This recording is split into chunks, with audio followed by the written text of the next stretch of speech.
এইমাত্র সাভারের কেপিজে হাসপাতালে চিকিৎসাধীন অবস্থায় মারা গেলেন বাংলাদেশি ক্রিকেটার তামিম ইকবাল। আজ সামাজিক যোগাযোগ মাধ্যম ফেসবুকে তামিম ইকবালের মৃত্যুর খবর এই শিরোনামেই ছড়িয়ে পড়েছে। তবে ঘটনা কি সত্যি? জানা যায় আজ বিকেএসপি ৩ নম্বর মাঠে ডিপিএল এর ৮ম রাউন্ডের ম্যাচে মাঠে নামার সময় অসুস্থ হয়ে পড়েন তামিম ইকবাল। শুরুতে গ্যাস্ট্রিকের ব্যথা মনে করা হলেও পরে অবস্থার অবনতি হলে তাকে সাভারের কেপিজে হাসপাতালে নিয়ে যাওয়া হয়। সেখানে এনজিওগ্রামের পর জানা যায় অল্প সময়ের ব্যবধানে তার ২বার হার্ট অ্যাটাক হয়েছিল।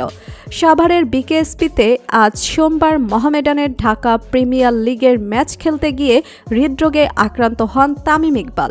বিকেএসপির পাশেই কেপিজে হাসপাতালে তিনি এখন চিকিৎসাধীন অবস্থায় রয়েছেন। হার্টে ব্লক ধরা পড়ার পর একটি রিংও পরানো হয়েছে। কেপিজে হাসপাতালের ডিরেক্টর ডক্টর রাজীব গণমাধ্যমকে বলেন, একটা হার্ট অ্যাটাক হয়েছিল, এটার জন্য একটা এনজিওগ্রাম, এনজিওপ্লাস্ট এবং স্টেন্ট করা হয়। এটা খুবই স্মুথলি এবং এফিসিয়েন্ট হয়েছে। আমাদের যে কার্ডিওলজিস্ট ডক্টর মারুফ আছেন উনি করেছেন, খুব ভালো হয়েছে, ব্লকটা পুরোপুরি চলে গেছে। এখন আমরা যেমনটি বলেছিলাম একটু ক্রিটিক্যাল কন্ডিশনে ছিল, এখন উনি অবজারভেশনে আছেন, একটু সময় লাগবে। আমরা সবাই ওনার জন্য প্রাণপণে চেষ্টা করছি। পরে বিসিবি পরিচালক মাহবুবুল আনাম বলেন, প্রত্যেকটা স্টেপে আমার কাছে মনে হয়েছে যেন সঠিক সিদ্ধান্ত নিতে পেরেছি। এই জিনিসটা সবচেয়ে গুরুত্বপূর্ণ ছিল যে প্রতিটা স্টেপে নেওয়া হয়েছে। আজ বিকেএসপিতে শাইনপুকুরের বিপক্ষে ম্যাচ খেলতে নেমে অসুস্থ হয়ে পড়েন তামিম ইকবাল। পরে তাকে সাভারের কেপিজে হাসপাতালে নেওয়া হয়। জানা যায় ম্যাসিভ হার্ট অ্যাটাক হয়েছে। অবস্থা এতটা গুরুতর হয়ে পড়েছিল যে সাভার থেকে ঢাকায় আনাও হয়নি।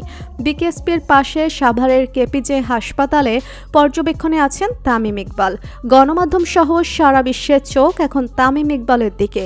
অনেকেই তামিম ইকবালের জন্য দোয়া চেয়েছেন। তামিম ইকবালের সাথে সবসময় আছেন তার স্ত্রী আয়েশা ইকবাল। এছাড়াও মাহমুদুল্লাহ রিয়াদ, মুশফিকুর রহিম নিয়মিত চিকিৎসকের থেকে খোঁজখবর নিচ্ছে তামিম ইকবালের কন্ডিশনের। দর্শক, বাংলাদেশি ক্রিকেটার তামিম ইকবালের মৃত্যু গুজব নিয়ে আপনার কি মতামত? কমেন্ট করে জানিয়ে দিন আমাদেরকে।